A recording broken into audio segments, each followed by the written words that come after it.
कल के क्लास को जल्दी से हमें बता दो। पॉलीराइबोसोम्स किसको बोलते हैं? इल्गाजोम जिसको बोले थे, कोई बताएंगे? कल कहाँ से पढ़े थे हम लोग? मेम्ब्रेन लेस, हाँ राइबोसोम कल पढ़े थे ना। हाँ चलो एक बार सारे पॉइंट को क्लियर करो one by one.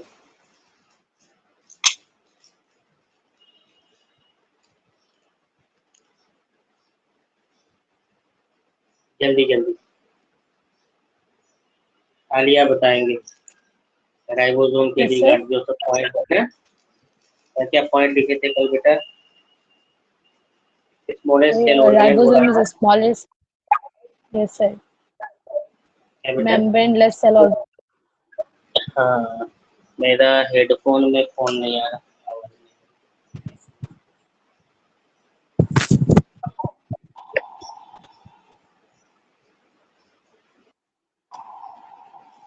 Universal cell organelle. हाँ एक मिनट।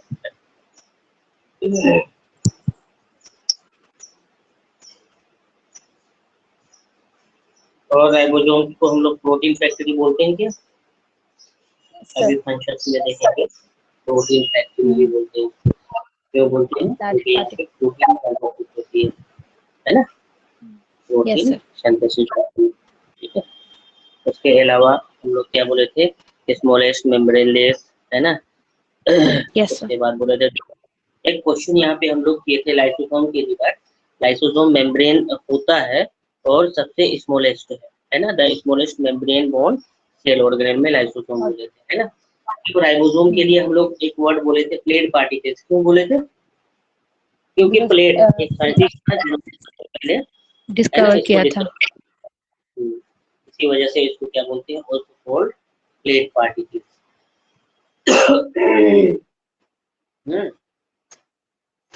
फर्स्ट रिपोर्ट कहाँ पे हुआ था? किसने किया था? Robinson and brown. चलो समझाते चलो वन बाय वन। अजहान आया कि नहीं? जी सर है अजहान सर। आज आए। अजहान हो? मेरा हेडफोन में क्यों नहीं आ रहा आवाज? एक मिनट में ऑफ कट करके ऑन करता हूँ। ईयरफोन में मेरा आवाज नहीं आ रहा। क्या करूँ? एक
डिस्प्ले नजर आ रहा है सबको?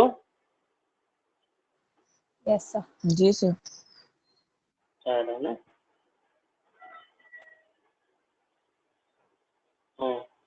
अच्छा, राइबोसोम को यूनिवर्सल सेल ऑर्गेनेल क्यों बोले थे? क्योंकि ये plant as well as animals दोनों जगह, प्रोकैरियोट्स दोनों एज में वेल पाया एज जाता है। यूकैरियोट्स, हाँ हर जगह पाया जाता है। ठीक है, प्रोकैरियोट्स में कहाँ पाया जाएगा? Freely in cytoplasm. आप लोग क्वेश्चन समय को है ना असाइनमेंट में या फिर स्टडी मटेरियल, जो सारा क्वेश्चन है ना वो सारे क्वेश्चन को करना है ना? सबको मिला है, देखे हैं? Yes, sir. जी सर।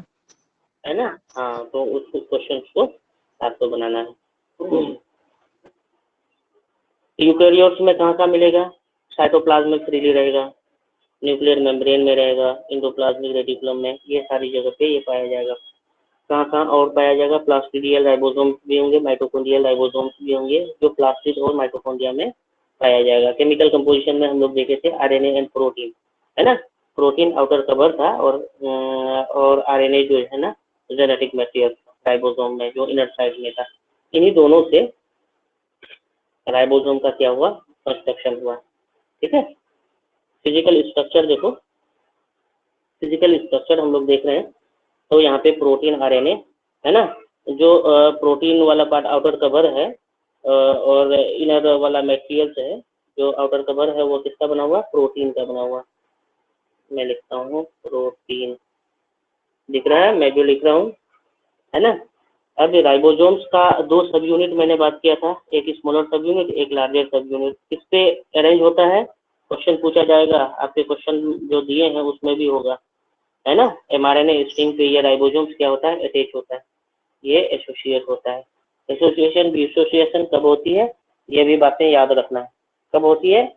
Mg+2 कंसंट्रेशन पे ये डिपेंड करता है। किस पे डिपेंड करता है बेटा? Magnesium Mg+2 concentration. Mg++, हाँ मैग्नीशियम कंसंट्रेशन पे डिपेंड करता है। ये साइटोप्लाज्म में अगर 0.001 मोल से ज्यादा होता है तो वो एसोसिएशन करता है, लेस होता है तो डिसोसिएशन होता है। ऐसा होता है ना? स्मॉलर सब यूनिट जो अटैच है एमआरएनए स्ट्रिंग पे उसको कैप बोले हैं, और लार्जर सब यूनिट को क्या बोलते हैं? बॉडी बोलते हैं, है ना? हाँ, ये 2 सब unit of ribosome generally lies freely in cytoplasm. ये कब अटैच होता है, कब अलग होता है? जब प्रोटीन सिंथेसिस करना होता है तो ये एसोसिएट होता है, और जब बंद करना होता है तो ये डिसोसिएट हो जाता है, अलग हो जाता है ना? इस तरह से राइबोसोम क्या होता है? एक स्ट्रिंग पे, एमआरएनए स्ट्रिंग पे क्या होता है? अरेंज करता है प्रोटीन सिंथेसिस के लिए। इसको हम लोग क्या बोलते हैं? क्या बोलते हैं? पॉलीजोम्स या फिर पॉलीराइबोसोम्स बोलते हैं, है ना? हम लोग कहीं लिखे भी हैं। उसके अलावा कंसंट्रेशन Mg++ का क्या होना चाहिए? एबव 0.01001 m से ज्यादा होगा तो फेवर करेगा एसोसिएशन के लिए, और डिसोसिएशन के लिए कम होगा तो, है ना? इस तरह से हम लोग क्या बोले थे? पॉलीजोम्स, पॉलीराइबोसोम्स एंड इल्गाजोम्स बोले थे। मेनली हम लोग क्या बोलेंगे? पॉलीराइबोसोम्स बोलेंगे। ठीक है, मेनी राइबोसोम्स, पॉलीराइबोसोम्स बोलेंगे। कहाँ पे? एमआरएनए स्ट्रिंग पे। ठीक है, prokaryotic ribosome differ from eukaryotic ribosomes में हम लोग क्या क्या बात किए थे? प्रोकैरियोटिक राइबोसोम्स, यूकैरियोटिक राइबोसोम्स में, प्रोकैरियोट्स में राइबोसोम्स होगा स्मॉलर साइज होगा बट मोर इन नंबर होगा, है ना? और यूकैरियोट्स में लार्जर इन साइज होगा, स्मॉलर इन नंबर होगा, मतलब लेसर इन नंबर होगा, है ना? प्रोकैरियोट्स में लो मोलिकुलर वेट होगा, हाई मोलिकुलर वेट यूकैरियोट्स में होगा। 60-40 रेशियो, 50-50 रेशियो, है ना? 70s 80s राइबोसोम्स होगा, इस तरह से। तो हमें याद रखना है ये सारी चीजों को। ठीक है, और यस स्टैंड्स फॉर श्वेतबर्ग यूनिट, पूछा जाता है ये क्वेश्चन नीट में, है ना? तो Yes. एस स्टैंड्स फॉर पूछ देगा, 70s 80s जो है एस स्टैंड्स फॉर, या फिर क्या है एस, तो बोलना है ये क्या है? श्वेतबर्ग यूनिट है, जिसको हम लोग बोलते हैं यूनिट ऑफ मेजरमेंट या फिर सेडिमेंटेशन कोफिशिएंट, है ना? ये एक्चुअली क्या होता है? स्पीड या फोर्स होता है जो पार्टिकल्स को सेडिमेंट करता है या शटिल करता है, उतना स्पीड को बोलते हैं, है ना? इंस्ट्रूमेंट यूज टू मेजर, जिसको हम लोग अल्ट्रा सेंट्रीफ्यूज बोलते हैं, डेवलप किसके थ्रू हुआ? श्वेतबर्ग के थ्रू। इसी वजह से एस यूनिट नाम रखा गया, है ना? ओरिजिन अब देखेंगे हम लोग।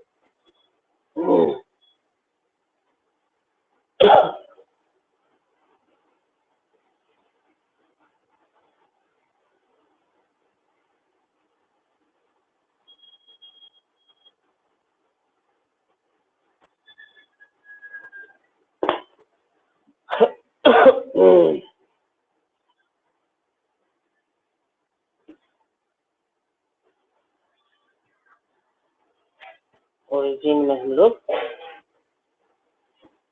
बात करेंगे इन प्रोकैरियोट्स में।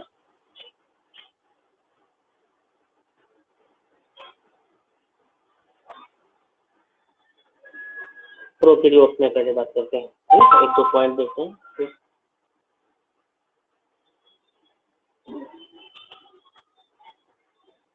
प्रोकैरियोट्स में ये जो हम लोग बात कर रहे हैं राइबोसोम का, इसका जो है फॉर्मेशन होता है साइटोप्लाज्म में, है ना, बोथ आरएनए एंड प्रोटीन का। क्यों प्रोकैरियोट्स में साइटोप्लाज्म में होती है? क्योंकि न्यूक्लियोप्लाज्म होता है, नहीं न्यूक्लियस होता है ना।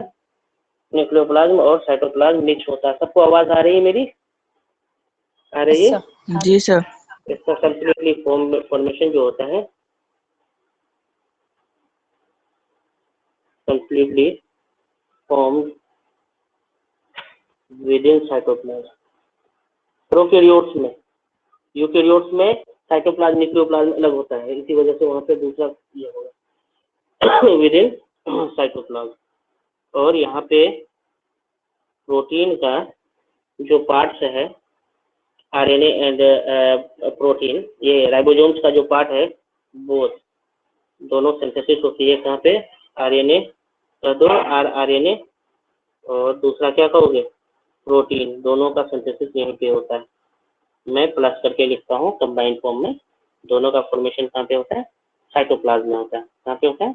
साइटोप्लाज्म में। ठीक है, कोई कंफ्यूजन तो नहीं है?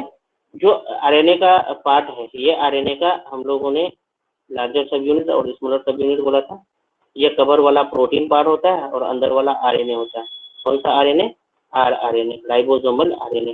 राइबोसोम का फॉर्मेशन हो रहा है ना, तो राइबोसोमल आरएनए यहाँ पे पार्ट लेगा।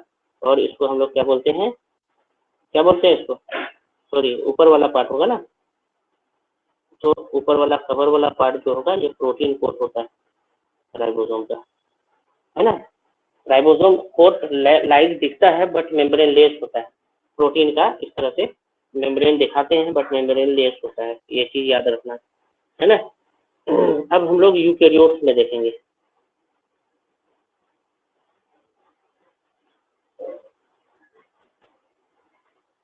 इन यूकैरियोट्स यहाँ पे जो फॉर्मेशन होगा कैसे होगा देखना है।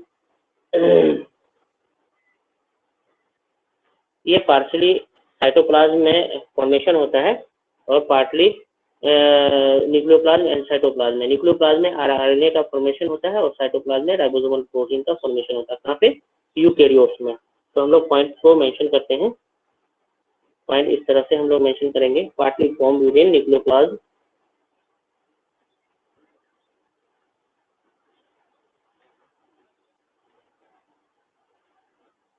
विद इन न्यूक्लियोप्लाज्म, या फिर इसको हम लोग न्यूक्लियस भी बोल सकते हैं। क्या बोल सकते हैं? और में न्यूक्लियस। और यहाँ पे जो फॉर्मेशन होता है, किसका फॉर्मेशन होता है? आरएनए का फॉर्मेशन होता है। आरएनए जो अंदर वाला जेनेटिक मटेरियल होता है। और पार्टली जो फॉर्म्स होता है, partly form with in cytoplasm, है विद इन साइटोप्लाज्म। साइटोप्लाज्म जो फॉर्म होता है, क्या फॉर्मेशन होगा यहाँ पे? प्रोटीन का, राइबोसोमल प्रोटीन का यहाँ पे फॉर्मेशन होता है। याद रहेगा? ठीक है, ये कंपोजिशन इस तरह से हुआ यूकैरियोट्स में। अब फंक्शन हम लोग देखेंगे, function of ribosome.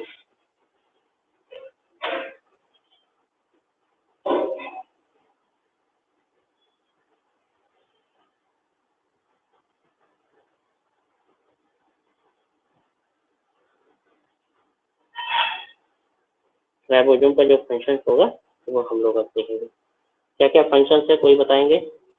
Protein factory क्यों बोलते हैं? क्योंकि यहाँ पे प्रोटीन सिंथेसिस होती है ना, इसी वजह से साइट ऑफ प्रोटीन सिंथेसिस बोलेंगे, साइट ऑफ प्रोटीन सिंथेसिस। इसको हम लोग बोलते हैं प्रोटीन फैक्ट्री।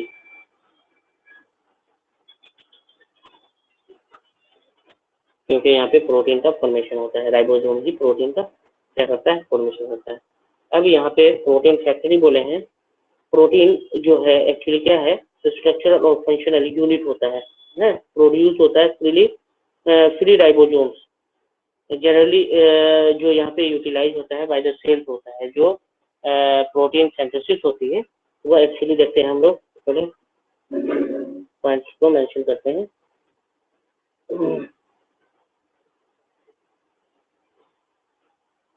यहाँ पे जो प्रोटीन होता है ये स्ट्रक्चरल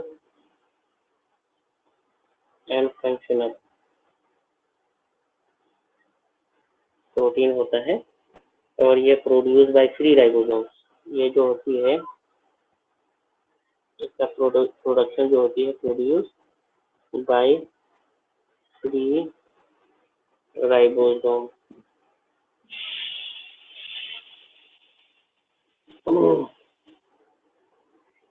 और इसका यूज होता है फ्री राइबोसोम्स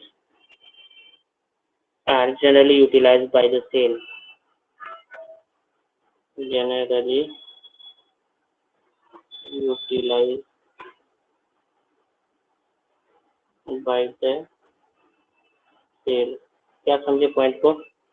ये प्रोटीन जो स्ट्रक्चरल एंड फंक्शनल यूनिट होता है ये प्रोड्यूस होता है by free ribosomes. Free ribosomes कहने का मतलब ये जो साइटोप्लाज्म में राइबोसोम्स होता है और ये जो राइबोसोम्स फ्रीली प्रोटीन का सिंथेसिस करता है जनरली यूटिलाइज किसके थ्रू होता है, बाय द सेल होता है, सेल के थ्रू होता है ना। और दूसरा हम लोग पॉइंट लिखेंगे, प्रोटीन बहुत स्ट्रक्चर फंक्शनल जो प्रोड्यूस होता है by attach ribosome and generally transported out to the cell by the process of exocytosis. और जो भी राइबोसोम जब फ्रीली रहेगा और जब प्रोटीन सिंथेसिस करेगा तो ये सेल के थ्रू ही क्या हो जाएगा, यूज हो जाएगा। बट जो अटैच राइबोसोम एमआरएनए के साथ फॉर्मेशन करेगा प्रोटीन का, उसका जो है उसका ट्रांसपोर्टेशन हो जाएगा सेल के बाहर। तो दूसरा पॉइंट हम लोग लिखेंगे, protein both structural and functional, ये यूनिट हो जाएगा produce by attach ribosome, produce bye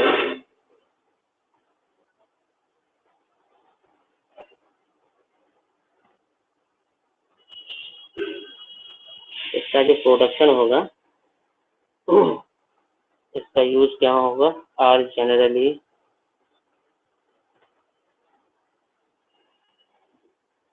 transported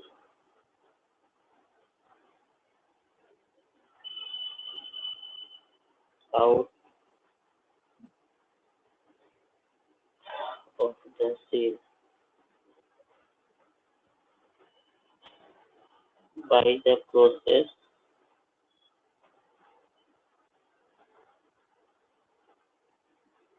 of exocytosis. Cell दो तरह का मूवमेंट करता है, सब्सटेंस को, मटेरियल्स को अपने अंदर भी कर सकता है, इसको हम लोग बोलेंगे एंडोसाइटोसिस, या फिर जो है सेल बाहर भी कर सकता है मटेरियल्स को, इसको बोलेंगे एक्सोसाइटोसिस, है ना।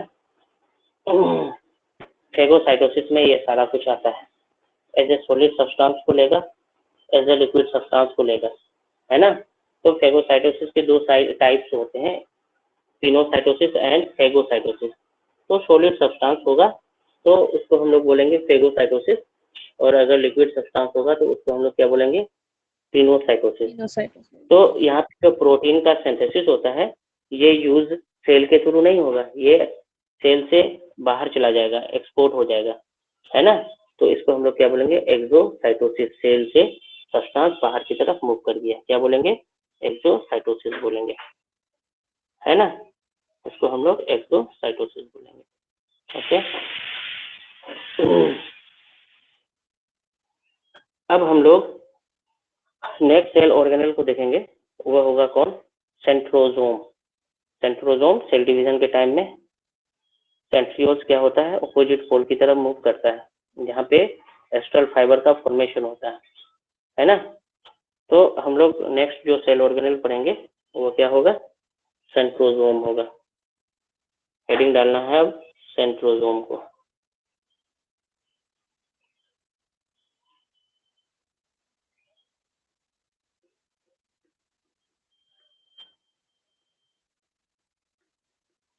क्या है, सेंट्रोजोम। इसको सेल सेंटर भी बोला जाता है, न्यूक्लियस के अलावा, न्यूक्लियस के साथ ही रहता है ये, है ना, सेंट्रोजोम। और इसको हम लोग क्या बोलते हैं, एक दो पॉइंट पहले हम लोग मेंशन करते हैं। इसको बोला जाता है सेल सेंटर, या फिर इसको बोला जाता है माइक्रोसेंट्रम।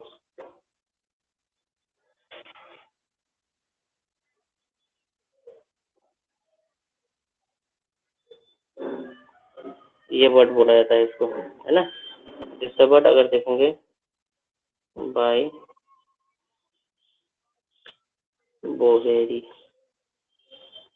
यह साइंटिस्ट था, सबसे पहले इसको डिस्कवर किया था, है ना। ये जो कॉमनली होगा प्लांट सेल में एब्सेंट होगा, और कॉमनली पाया जाएगा किसमें, एनिमल सेल में। Common in animal cell, commonly कहाँ पाया जाएगा, एनिमल सेल में पाया जाएगा, ठीक है। जनरली एब्सेंट होता है एनिमल सेल में सेंट्रोजोम। क्या बेटा, सेंट्रोजोम जो present होता in है, क्या बेटा, present in plant cells having cilia or flagella. हाँ, सिलिया फ्लैजेला को मेंशन करेंगे अलग टॉपिक में। यहाँ पे जो है सेंट्रोजोम के रिगार्ड खाली बात करेंगे। तो सेंट्रोजोम जनरली एब्सेंट होता है, एब्सेंट इन प्लांट सेल, है ना, यहाँ पे एब्सेंट होगा। एक्सेप्ट कुछ लोअर प्लांट्स है ना, जिसमें क्या होता है, फ्लैजिलेटेड सेल्स जो होते हैं वहाँ पे प्रेजेंट होता है। तो सेंट्रोजोम जनरली एब्सेंट होता है प्लांट सेल में। एक्सेप्शन है, एक्सेप्शन में हम लोग देखेंगे जो लोअर प्लांट्स होता है, some lower plants cell, specially जो ये होती है लोअर प्लांट सेल, ये कौन सा होता है, याद रखना है, जो फ्लैजिलेटेड सेल्स होता है, स्पेशली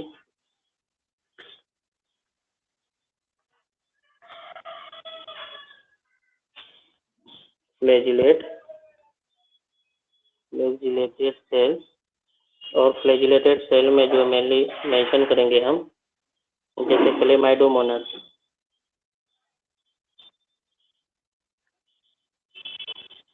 यहाँ पे सेंट्रोजोम प्रेजेंट होता है वोल्वोक्स। इसके अलावा हम लोग मेंशन कर सकते हैं यूगुलिना वगैरह में,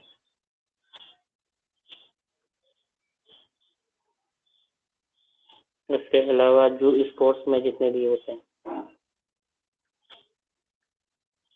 यहाँ क्या होगा, सेंट्रोजोम प्रेजेंट होगा लोअर प्लांट्स में, है ना। केमिकल कंपोजिशन अगर देखेंगे तो मेनली क्या होता है, प्रोटीन का बना होता है, प्रोटीन या सेल, है ना। उसके अलावा सम अमाउंट में, कुछ अमाउंट में लिपिड और न्यूक्लिक एसिड होता है। तो केमिकल कंपोजिशन हम लोग मेंशन करते हैं।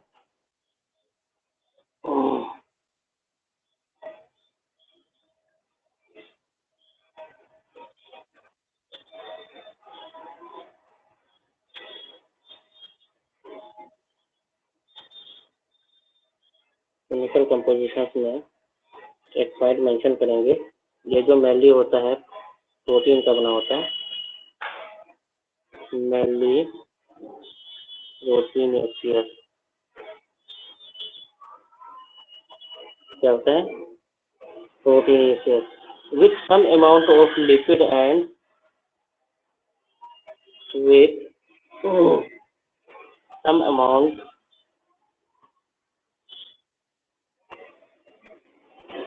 of क्या lipid and न्यूक्लिक एसिड।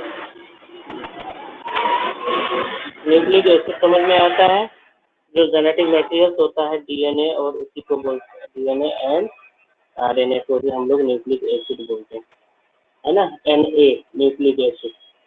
तो मेनली किसका बना होता है, प्रोटीन का बना होता है। सम अमाउंट में लिपिड और क्या होता है, न्यूक्लिक एसिड होता है। सम अमाउंट में, ग्रेट अमाउंट में, याद रखना है।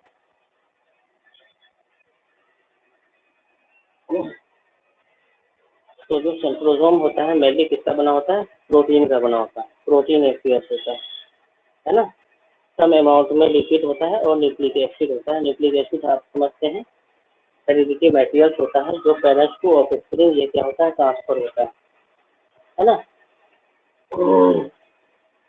और ये मेनली जो है न्यूक्लियस के अंदर पाया जाता है, बट सम अमाउंट में यहाँ पे नजर आता है।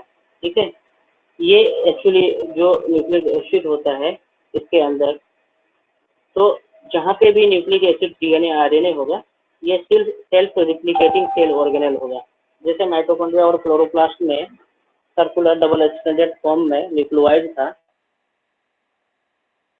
तो वो क्या करता था, अपना सेल्फ रेगुलेट था, जिस वजह से उसको हम लोग सेमी ऑटोनोमस सेल ऑर्गेनेल बोलते थे। तो ये एक्चुअली क्या करता है, राइबोसोम सेल्फ रिप्लिकेटिंग का भी काम करता है। तो याद रखना है, ये मेनली प्रोटीनेशियस है with some amount of lipid and nucleic acid. इसके अलावा इसको हम बोलेंगे, जब इसके पास अपना जेनेटिक मटेरियल्स है तो ये क्या होगा, सेल्फ रिप्लिकेटिंग सेल ऑर्गेनिज्म भी होगा, सेल्फ रिप्लिकेटिंग सेल ऑर्गेनिज्म। ठीक है, अब हम लोग ऑर्गेनाइजेशन देखेंगे इसका, फिजिकल ऑर्गेनाइजेशन। फिजिकल ऑर्गेनाइजेशन हम लोग मेंशन करेंगे, फिजिकल ऑर्गेनाइजेशन। बनावट क्या है, स्ट्रक्चर क्या है ना, कैसे ये इस तरह से सेंट्रोसोम को मेंशन करेंगे। तो फिजिकल ऑर्गेनाइजेशन में यहाँ पे ध्यान देने की जरूरत है कि जो फिजिकल ऑर्गेनाइजेशन होंगे, मेम्ब्रेन लेस होता है। ये क्या होती है, मेम्ब्रेन लेस। जैसे राइबोसोम्स को हम लोग देख रहे थे ना, वैसे सेंट्रोसोम्स भी होता है, मेम्ब्रेन लेस होता है। तो कैसा होता है देखते हैं। एक्चुअली वो इस तरह से सेंटर पार्ट में दो जो है सेंट्रियोल्स होता है, और इसके आउटर साइड में इस तरह से कवर होता है एटमॉस्फेयर जैसा,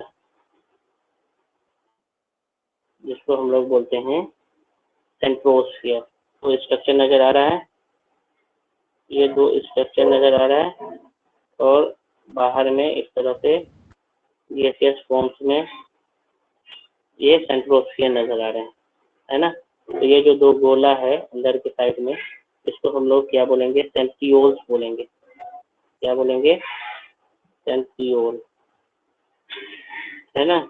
या फिर दो स्ट्रक्चर है तो इसको डिप्लोसोम भी बोलते हैं। क्या बोलते हैं, डिप्लोसोम बोलते हैं। ठीक है, डिप्लोसोम बोलते हैं।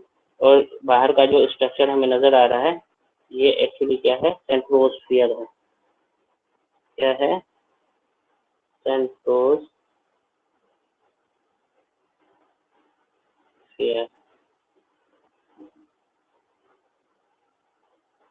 क्या बोलते हैं, इसको सही से मैं लिख दूं,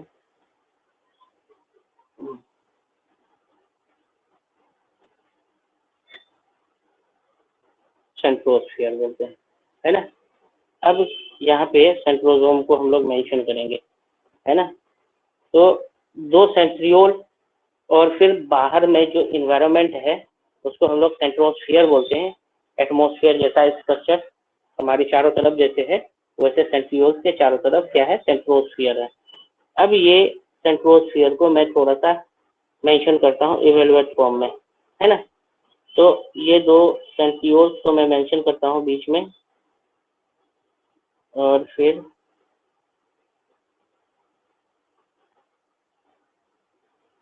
सेंट्रोस्फीयर को मेंशन करता हूँ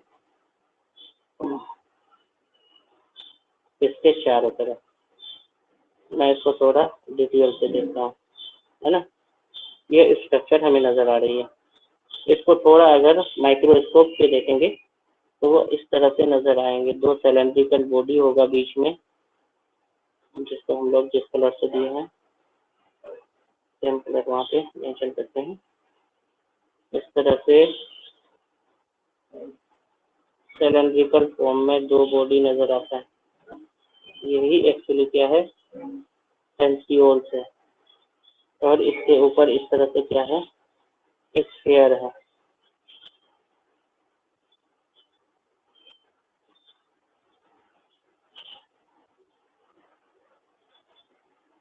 नजर आ रही है सबको,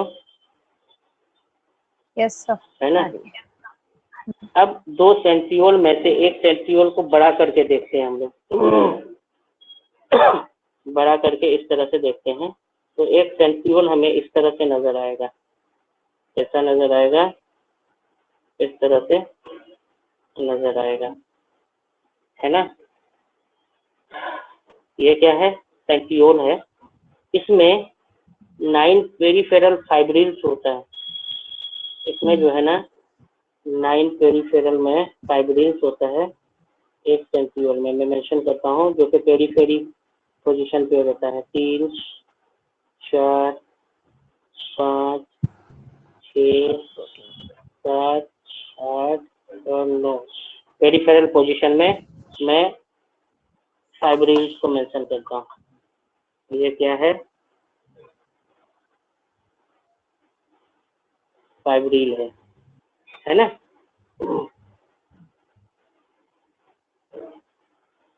अब इस 9 पेरिफेरल फाइब्रिल्स को मैं इस तरह से मेंशन करता हूँ। एक को लेता हूँ, एक जो फाइब्रिल्स होता है ना वो इस तरह से, इसमें 3 सब फाइब्रिल्स होता है। ये फाइब्रिल्स को मैं मेंशन किया, और इस फाइब्रिल्स में 3 सब फाइब्रिल्स होता है इस तरह से।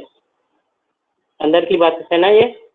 और ये अंदर जो है सब फाइब्रिल्स को नाम दिया गया है A, B एंड C, है ना। ये तीनों फाइब्रिल्स को हम लोग क्या बोलेंगे, सब फाइब्रिल्स बोलेंगे।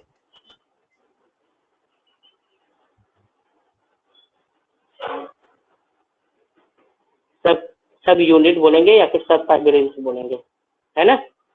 सब यूनिट। इसी सब यूनिट को, एक यूनिट को मैं मेंशन करता हूँ। एक सब यूनिट को मेंशन करूंगा तो 13 क्या होंगे। ये जो ये एक्चुअली है ना सब यूनिट है। ये एक्चुअली सब यूनिट है। एक यूनिट को मैं बाहर मेंशन करता हूँ जिसको हम लोग क्या बोलेंगे, सब फाइब्रिल्स बोलेंगे, है ना। तो एक को अगर मेंशन करता हूँ तो इस तरह से एक में 13 क्या होंगे, इस तरह से प्रोटोफिलामेंट्स होंगे।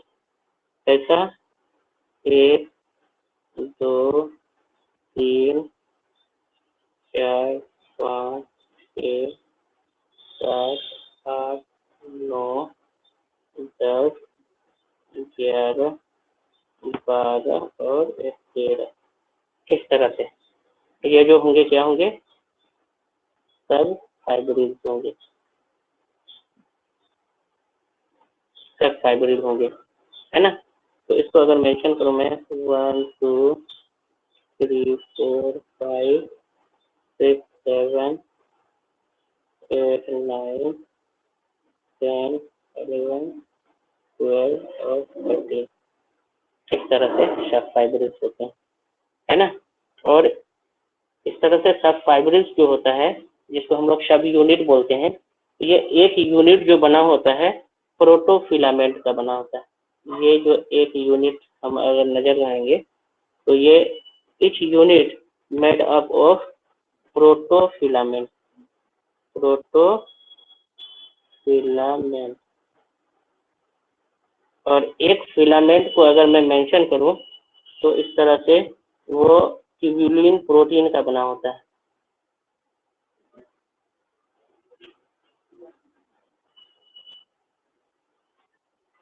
एक प्रोटोफिलामेंट जो होता है इस तरह से ट्यूबुलिन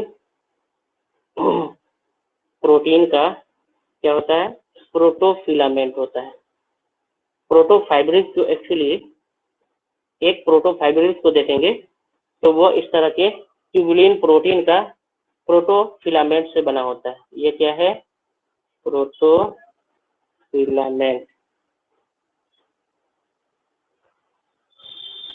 का बना होता है। और ये जो प्रोटोफिलामेंट बना हुआ है एक स्ट्रक्चर को हम लोग बोलेंगे ट्यूबुलिन प्रोटीन।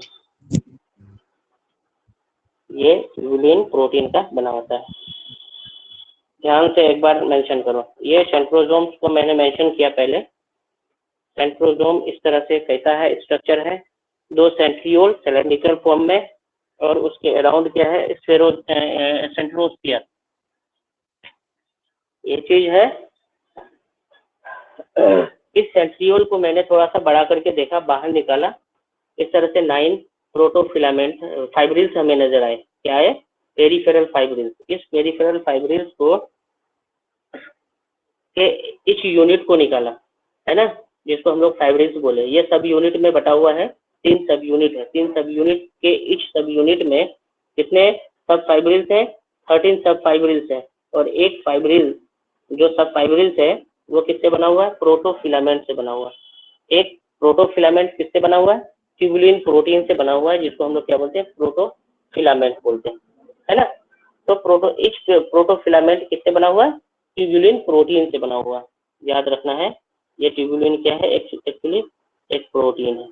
तो इस तरह से क्या होती है, सेंट्रियोल बना होता है। अब हम लोग सेंट्रियोल का स्ट्रक्चर को देखते हैं, कैसे ये स्ट्रक्चर है ना। इस तरह से स्फेरिकल स्ट्रक्चर होती है, जो किस तरह से बना हुआ है हम लोग थोड़ा मेंशन करेंगे।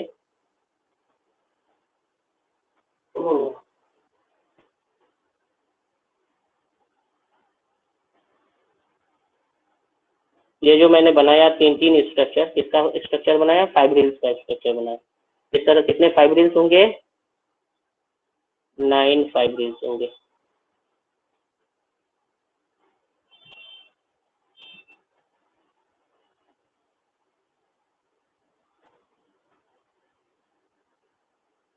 एक, दो, तीन, चार, 5,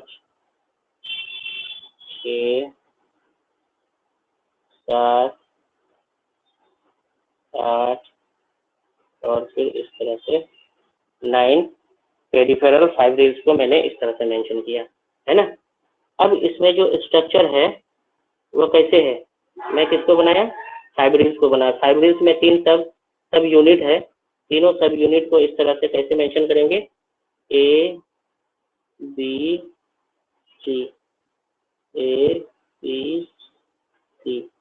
अब यहाँ पे ए वाला पार्ट जो है वो किससे अटैच होगा,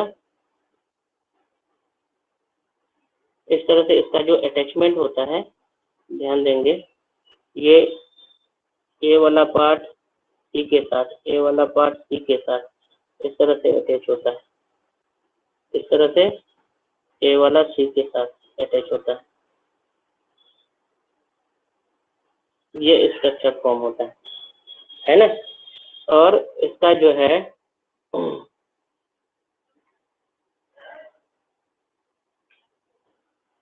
सेंटर वाला पार्ट को ये इस तरह से मिक्स करता है।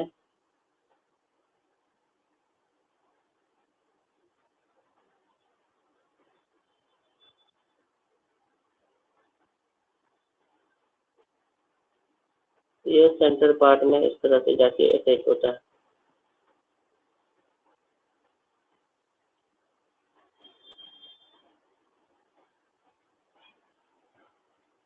ये हमारा जो लिंकर पार्ट है, जो फिलामेंट को जोड़ता है ना, फाइब्रिल्स को जोड़ता है। तो इस तरह से इसको जोड़ने वाले को बोलते हैं लिंकर प्रोटीन।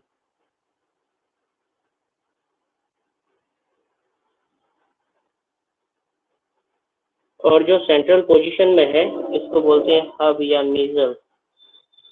ये जो एक्सिस हमें नजर आ रहा है जो सेंटर पॉइंट पे ले जाता है, इसको हम लोग बोलते हैं हब या फिर मैज्यूल्स बोलते हैं। इस तरह से ये स्ट्रक्चर होती है। इसको समझने के लिए एक दो पॉइंट पहले मेंशन करते हैं। फर्स्ट पॉइंट देखते हैं, ये जो सेंट्रोसोम है ये स्मॉल स्फेरिकल मेम्ब्रेनलेस स्ट्रक्चर है और डॉट लाइक स्ट्रक्चर है, जिसको हम लोग क्या बोले हैं, सेंट्रियोल बोले हैं, है ना। Centrosome actually dot like structure है जिसको हम लोग सेंट्रियोल बोलते हैं। तो लिखेंगे centrosome is a small spherical membraneless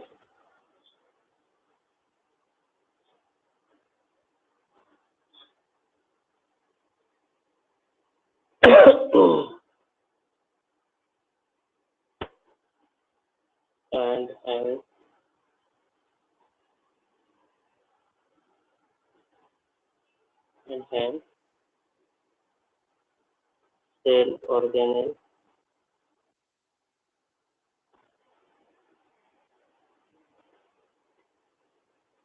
with dot-like structure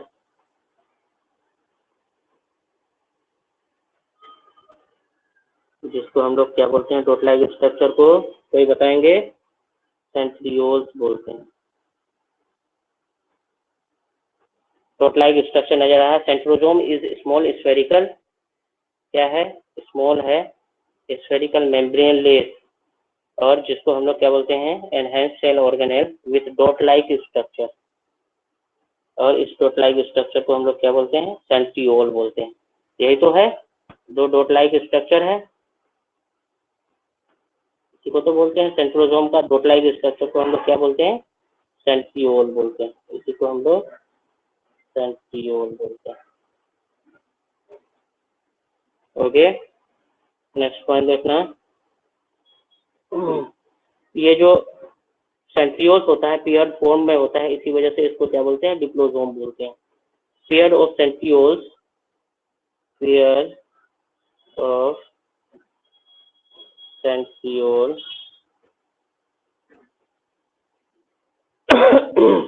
तो क्या बोलेंगे, इज कॉल्ड डिप्लोसोम। इसको क्या बोलेंगे, डिप्लोसोम बोलेंगे, पेयर ऑफ सेंट्रियोल्स को। इसके बाद के स्ट्रक्चर को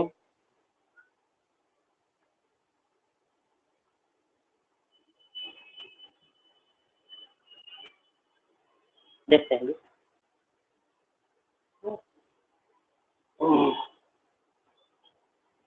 ये पेयर ऑफ सेंट्रियोल्स को क्या बोलते हैं, डिप्लोसोम बोलते हैं, है ना। Two centrioles are saturated at right angle to each other and surrounded by a transparent area, जिसको हम लोग ट्रांसफेयर बोलते हैं। यहाँ पे देखो, ये जो हब या मेजल्स है ना, इस तरह से एक दूसरे के साथ ये एंगल्स बनाता है। ये एंगल जो होता है ना 40 डिग्री का होता है एक दूसरे के साथ। इसको पॉइंट में मेंशन करते हैं, फिर बताते हैं, है ना। Two centrioles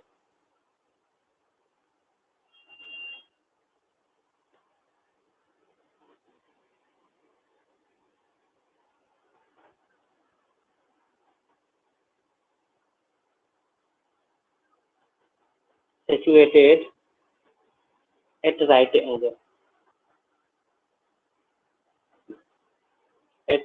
angle to each other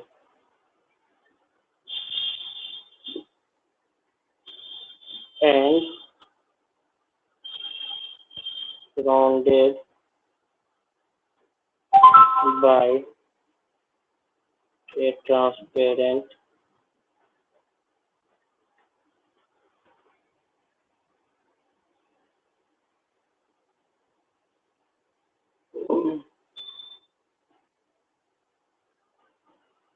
area को, क्या बोलेंगे इसको, ट्रांसपेरेंट एरिया को क्या बोले हैं? नीचे आ Centrosphere. जाओ। सेंट्रोस्फीयर या फिर ट्रांसफियर भी बोलते हैं इसको, सेंट्रोस्फीयर बोले हैं, ठीक है। ये हम लोग क्या बोले हैं? सेंट्रोस्फीयर। ट्रांसपेरेंट एरिया को हम लोग क्या बोलेंगे? सेंट्रोस्फीयर बोलेंगे।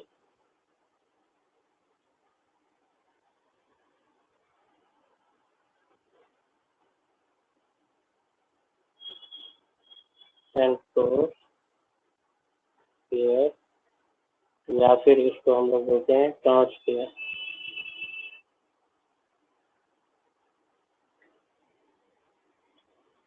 है ना।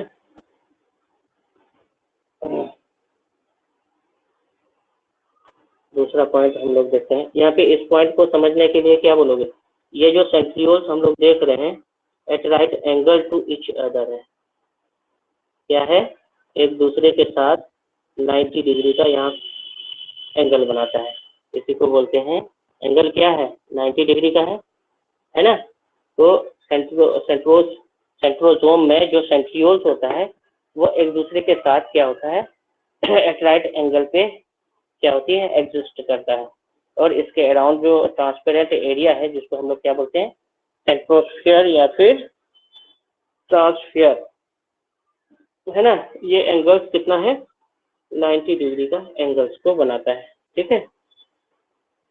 इच सेंट्रियोल लुक लाइक क्या होता है? सिलेंडर, और बना होता है 9 पेरिफेरल फाइब्रिल्स, जिसको ट्रिपलेट ऑफ सब फाइब्रिल्स बोलते हैं। पॉइंट को मेंशन करते हैं। इच सेंट्रियोल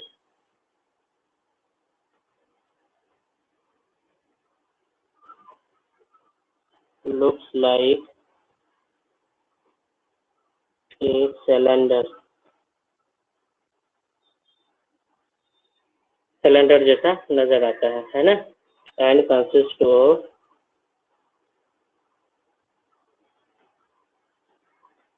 किसका बना होता है? 9 पेरिफेरल फाइब्रिल्स का, 9 पेरिफेरल फाइब्रिल्स का, जिसको हम लोग बोलते हैं ट्रिपलेट ऑफ सब फाइब्रिल्स। इस 9 पेरिफेरल फाइब्रिल्स को क्या बोलते हैं? ट्रिपलेट ऑफ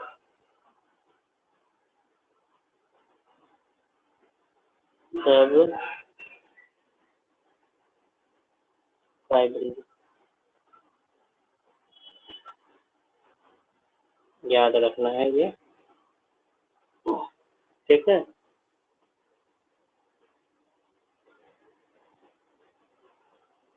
अब सब फाइब्रिल्स को हम लोग मेंशन करेंगे, इसके अंदर घुसेंगे। तो इच सब फाइब्रिल्स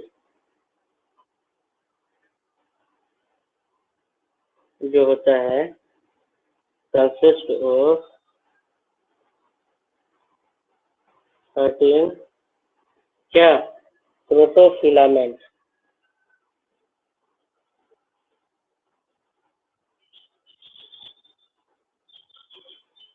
अब हो या सो गए हो? And each protofilament consist protofilament consist of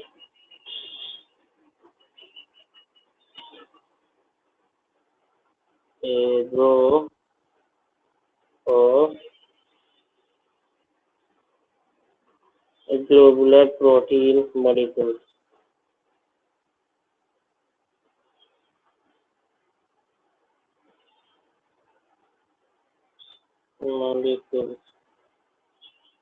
और ग्लोबुलर प्रोटीन मॉलिक्यूल्स को हम लोग क्या बोलते हैं? और ट्यूब्यूलिन, प्रोटीन बोलते हैं। क्या बोलते हैं? Tubulin protein. देखो, इस सब फाइब्रिल्स कंसिस्ट ऑफ 13 प्रोटोफिलामेंट। सब फाइब्रिल्स किसको बोले थे? इसी को बोले थे। ए, बी और सी को, इसमें से एक को निकाले तो एक के अंदर क्या देखा? इस तरह से 13 क्या था? क्या था?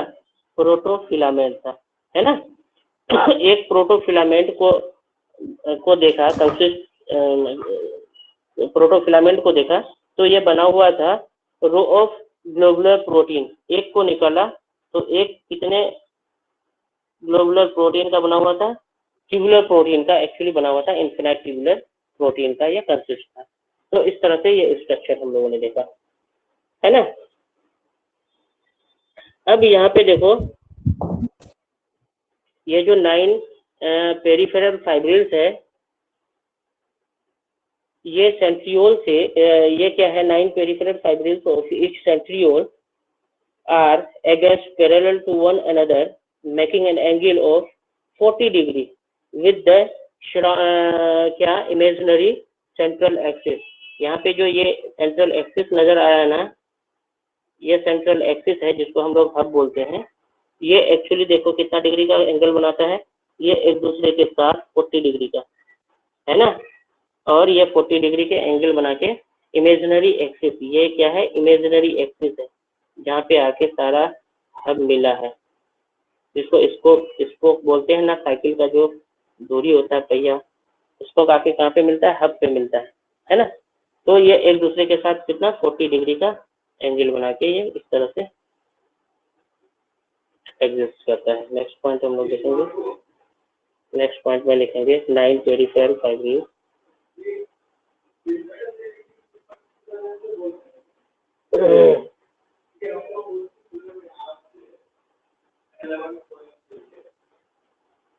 ये 9 पेरिफेरल फाइब्रिल्स नजर आ रहा है और each centriole, 9 peripheral fibrils of each centriole are against parallel to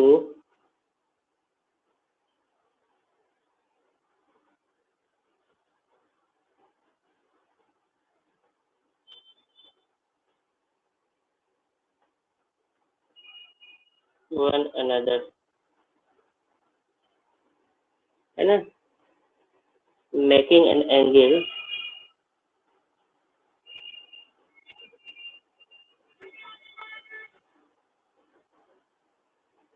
कितने का एंगल बनाता है? और 40 डिग्री।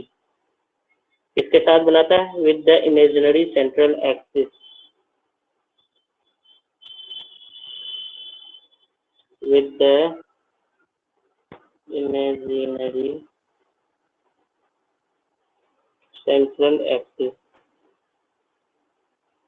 imaginary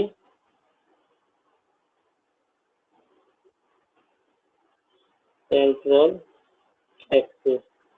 ये एक्सिस के साथ कितना 40 डिग्री का एंगल बनाता है। ठीक है, तो याद रखना ये जो हब वाला पार्ट है, 9 पेरिफेरल फाइब्रिल्स एक दूसरे के साथ 40 डिग्री का क्या बनाता है? एंगल बनाता है ना। और यहाँ पे जो सब फाइब्रिल्स नजर आ रहा है, अपर सब फाइब्रिल्स, इस ट्रिपलेट में और सब फाइब्रिल के साथ क्या होता है? लिंक होता है। किसके थ्रू? लिंकर प्रोटीन के थ्रू। तो इसको भी पॉइंट में दिखाते हैं। अपर सब फाइब्रिल्स ऑफ वन ट्रिपलेट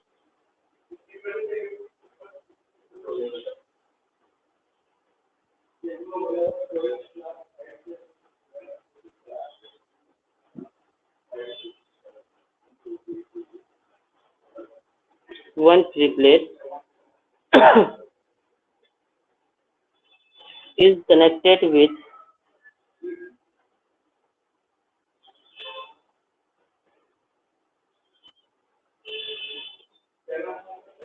किसके साथ कनेक्टेड होता है? With the lower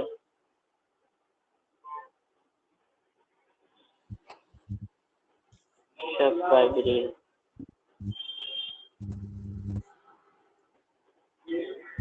of the next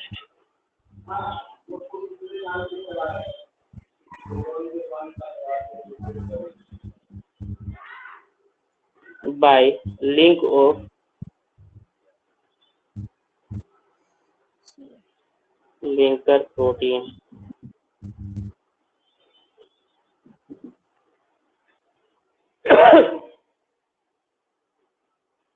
ये जो अपर सब फाइब्रिल्स और लोअर सब फाइब्रिल्स है, ये जो जुड़ा हुआ है, ये कौन सा प्रोटीन है?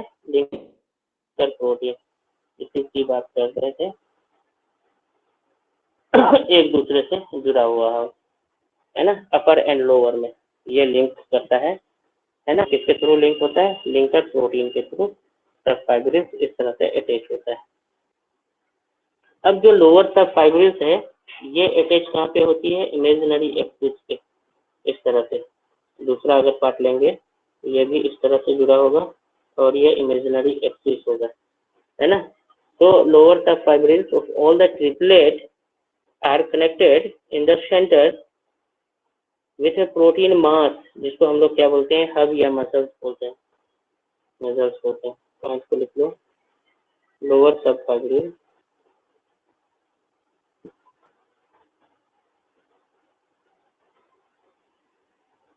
of all the triplets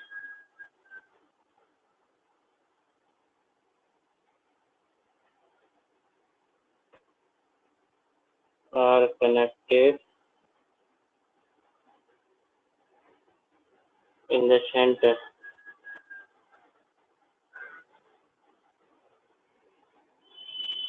with a protein mass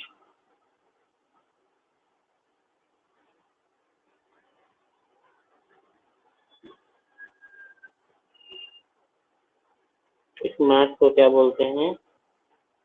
code hub या फिर मैल्यूल बोलते हैं। कंफ्यूजन कोई? ये जो लोअर सब फाइब्रिल्स है, इसको ये जो जुड़ता है, ये किसके थ्रू जुड़ता है? हब या फिर मैल्यूल के थ्रू जुड़ता है ना। तो ये चीज याद रखना है। अब हम लोग फंक्शंस देखते हैं सेंट्रोसोम का। Function of centrosome.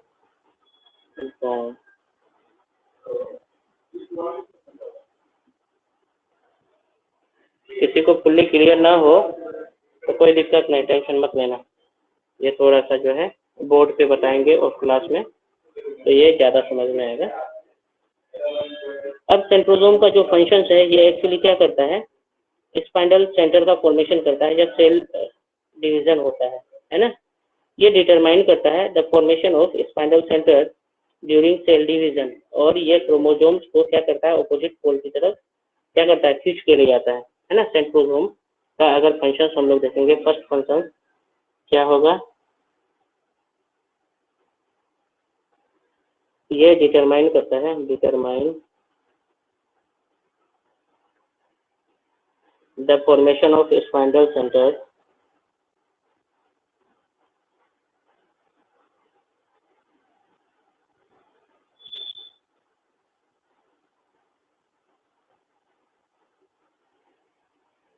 During cell division.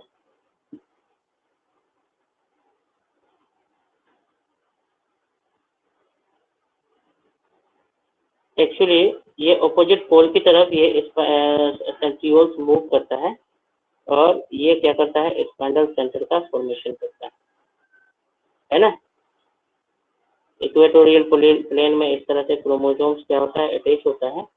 इस क्रोमोसोम्स का सेंट्रोमियर डिवाइड करता है और ऑपोजिट पोल की तरफ ये शिफ्ट करता है। तो ये स्पाइंडल सेंटर का फॉर्मेशन करता है सेंट्रोसोम में, जो सेंट्रियोल वाला पार्ट होता है ना। दूसरा फंक्शन हम लोग देखेंगे, ये हेल्प करता है इन the formation of spindle fibres, जिसको हम लोग एस्ट्रल फाइबर्स भी बोलते हैं। Help in the formation of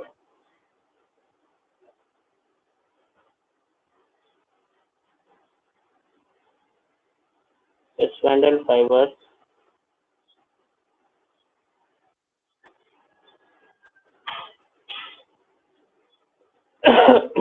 जिसको हम लोग क्या बोलते हैं, पोल एस्ट्रल फाइबर।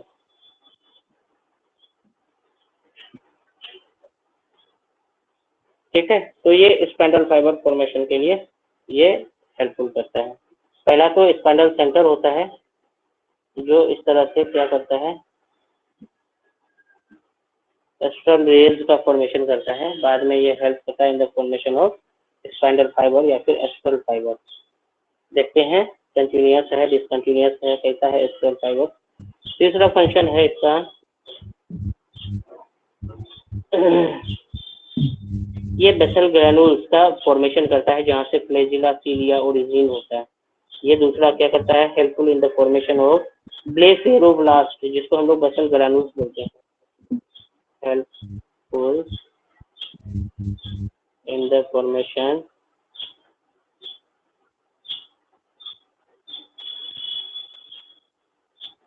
ऑफ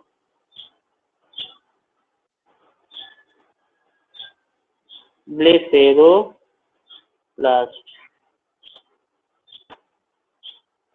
जिसको हम लोग क्या बोलते हैं, बेसल ग्रैनुल्स बोलते हैं।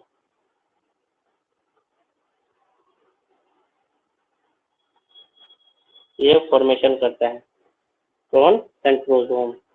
और ये एक्चुअली जो ब्लेफेरोब्लास्ट होता है ये क्या होता है, ओरिजिन ऑफ फ्लैजिला एंड सीलिया, ये पार्ट होता है ओरिजिन ऑफ फ्लैजिला और सीलिया। इसका ओरिजिन पार्ट कहाँ से होती है, ब्लेफेरोब्लास्ट से होती है, तो इसका भी फॉर्मेशन ये करेगा। अब हम लोग सेंट्रियोल्स है ना, इसमें फ्लैजिला एंड सीलिया को कैसे अलग करते हैं, थोड़ा सा मेंशन करते हैं डिफरेंशिएट करके। डिफरेंशिएट पॉइंट लिखेंगे, centrioles differ from flagella and cilia. कैसे, सेंट्रियोल्स डिफर फ्रॉम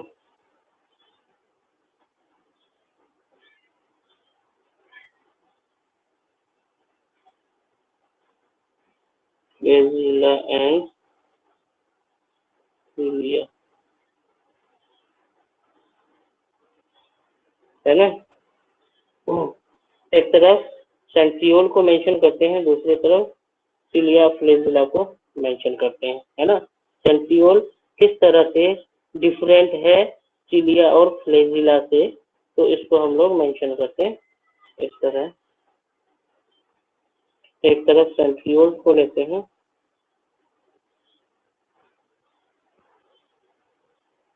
है ना, और दूसरी तरफ क्या लेंगे, cilia and flagella, flagella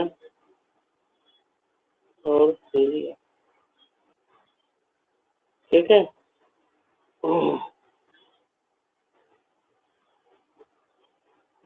centrioles देखते हैं, यहाँ पे जो नंबर ऑफ फाइब्रिल्स होता है वो 9 होता है, बट सीलिया फ्लैजिला में नंबर ऑफ फाइब्रिल्स जो होता है 9 पेरिफेरल फाइब्रिल्स है, बट सीलिया फ्लैजिला में 11 होता है पेरिफेरल फाइब्रिल्स। तो यहाँ पे इस पॉइंट को देखेंगे, सीलिया में सेंट्रियोल्स में नंबर ऑफ फाइब्रिल ये जो होता है 9 होता है, बट फ्लैजिला सीलिया में ये 11 होता है। कितना होता है, 11 होता है। सेंट्रियोल्स में ये जो फाइब्रिलर अरेंजमेंट होता है 9+0 का होता है, फाइब्रिलर अरेंजमेंट।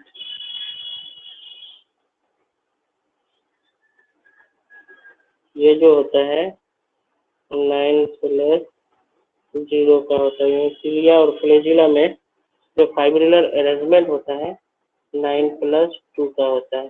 कैसा? इमेजिनरी एक्सिस को इस तरह से हम लोग मेंशन करते हैं।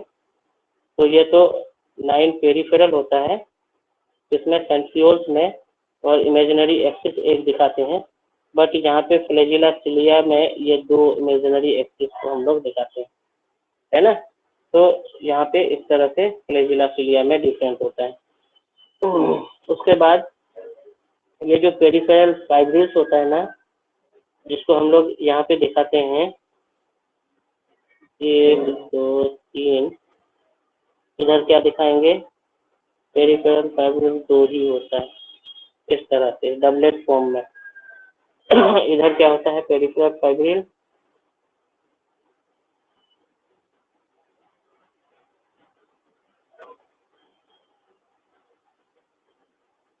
ट्रिपलेट फॉर्म में होता है,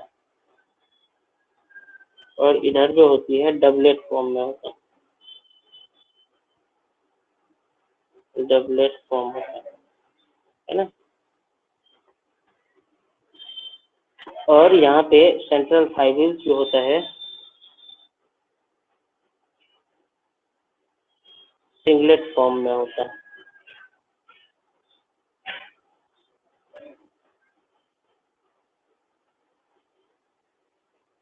हाँ, से महसूस हो रही है तुम लोग को? लमसम इतना याद रखना है, सेंट्रियोल्स के निकट 1 मिनट में आ रहा हूँ।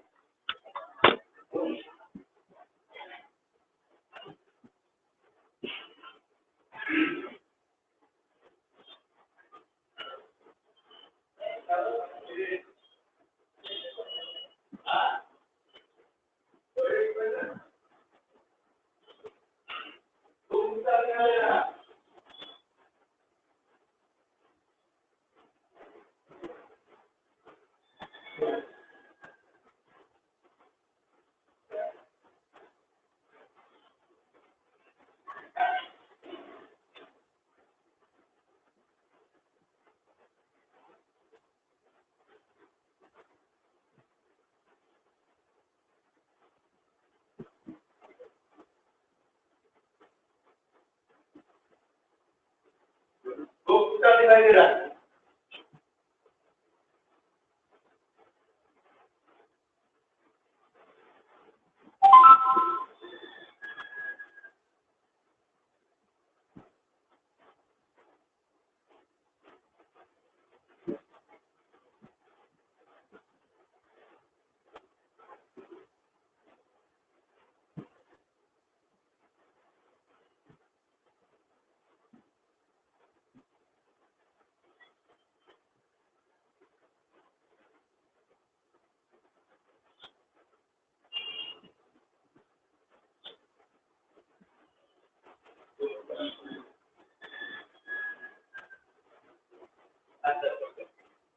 दस मिनट क्लास लेते हैं।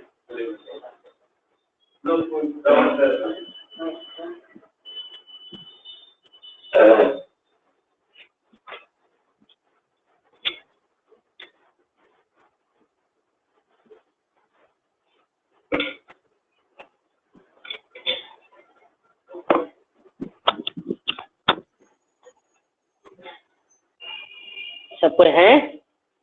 Yes, sir. सॉरी।